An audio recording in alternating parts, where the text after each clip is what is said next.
pick your class and earn your battle points. Because it's time for the Star Wars Battlefront Podcast.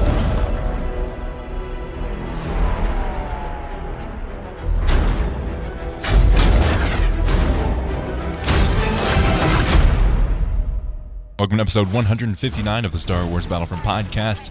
I'm your host, Sage Goodwin, and it's just me. Sam didn't feel good today, so we're going solo. In this episode, we'll be going over the Star Wars Battlefront 2 Giants Above Kikiro patch update patch notes. Let's get started. Let's get started with the patch release notes. Hey everyone, we have a small patch arriving tomorrow on Wednesday, May 8th. This patch will be primarily focused around some changes we are making to Anakin Skywalker, but will also include a couple of fixes for other heroes. We have made several balance changes to Anakin's abilities, including increasing the cooldown of his Heroic Might ability by 4 seconds and reducing the health increase from his Tenacious Star card by 50%. In addition to these changes, we have lowered his lightsaber damage from 140 to 130, and also reduced the damage bonus from his Massive Strike Star card in order of upgradedness. 10, 15, 20, 25 were the originals. That has been changed to 5, 10, 15, and 20. So everything has been reduced by 5 per card. We have seen some discussion on an issue where Bosk was able to defeat heroes in one shot by zooming out right before his weapon was fully charged. We have fixed the issue and have also fixed an issue where Count Dooku's Exposed Weaknesses ability had no cooldown. As always, thanks for the continued feedback, and we'll see you on the battlefront. The Star Wars Battlefront 2 team. Release notes. Balance damage and cooldown values for Anakin's abilities. Increase the recharge time of Heroic Might from 14 to 18 seconds. Reduce the friendly damage charge-up speed of Retribution from 2% per 100 damage to 1.33% per 100 damage. Reduce the health increase stats of the Tenacious Star card from 50, 100, 150, and 200. Those have been adjusted to 25, 50, 75, and 100. So all cut in half. Anakin's lightsaber damage was reduced from 140 to 130 points. Reduce Anakin's Massive Strike Star card bonus damage, which we got into earlier. Delayed the effect of Retribution for 5 frames. Fixed an issue where damage from sources other than enemy players caused Anakin's Retribution ability to charge up. Anakin's Retribution ability now has a maximum value increase per damage event. Fixed an issue where Count Dooku's Exposed Weakness had no cooldown period when activated while dashing. Fixed an issue that prevented Darth Maul from blocking when under Obi-Wan's Restrictive Mind Trick ability. So I think those are some pretty good changes. I'm glad to see that Anakin is being reworked. Again, he's been such a beast on the battlefront. Ben Walk in his tweet included the GIF, "Freedom, Justice, and Security to my new empire." Also saying, we have a small patch dropping tomorrow in Star Wars Battlefront 2, the one where Anakin wishes he had the high ground. There have been some mixed reactions to this. Overall, they've been pretty positive, but everyone still says they should have weaken him just a little more. And then others are just like, oh, have fun killing the game. Again, there are always going to be backlashes on anything they add to Battlefront. On top of this, we also got some really, really good news. Westy pointed this out. He says in a tweet, EA just confirmed via their earnings calling, they'll be continuing live server support for Star Wars Battlefront 2. Great news for that game and its community. Another interesting thing, EA is forecasting Star Wars Jedi Fallen Order to ship 6 to 8 million units. This is awesome to see.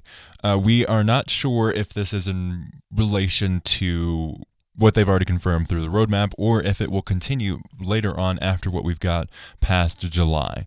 I personally would love to see more after July, and also I would love to see it survive to the point of Episode 9. I'd love to see some Star Wars Episode 9 content in the game.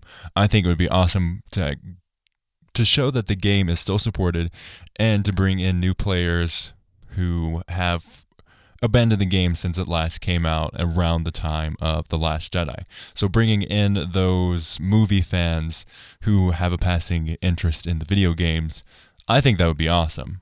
It would also set a precedent for future EA Star Wars games and its continued support. Games that come to mind is Rainbow Six Siege, which has been around 3 to 4 years, and it's been supported throughout that whole time. That is awesome to see in a multiplayer type game, because usually it's 1 year and then the sequel comes out and then they stop supporting that game. This, we are in the year 2, it'll be year 2 of Star Wars Battlefront 2 in November. That would be awesome. Another thing that I've been thinking would be incredible to do would be a video game crossover. Like, I think it would be awesome if Jedi Fallen Order had a crossover event kind of thing, where they added maybe like a limited time game mode or a map from Jedi Fallen Order into Star Wars Battlefront 2.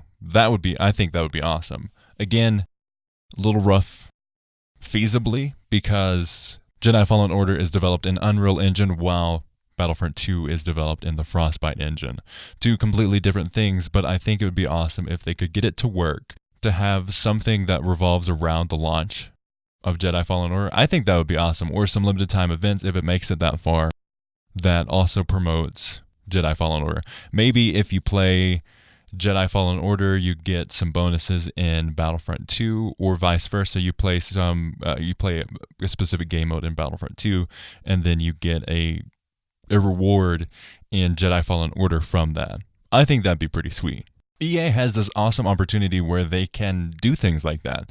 They have the license for Star Wars games, so they could cross-promote themselves and the games that they release. Even because it is canon, they could bring it. I think that would just be awesome. They could bring the characters or some of the settings from Jedi Fallen Order into the game like no other. And you have a direct correlation and a direct example of how that would work gameplay-wise and setting-wise. Again, you would have to rework it because it's going from Unreal Engine to Frostbite Engine, so it'd be a little more difficult in that way. But I think it would still be an awesome opportunity that they have the ability to accomplish.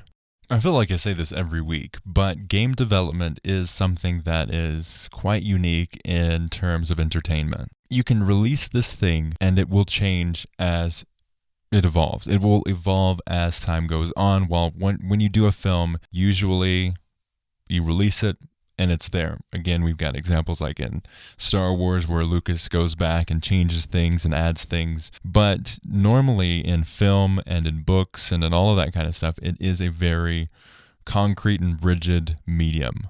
But in video games, it is a constant rework in gameplay, in how things look. So I think they can accomplish a lot of interesting ideas and interesting things because of this constant rework. And I'm so very glad that EA has confirmed that they will continue support for the game in 2019.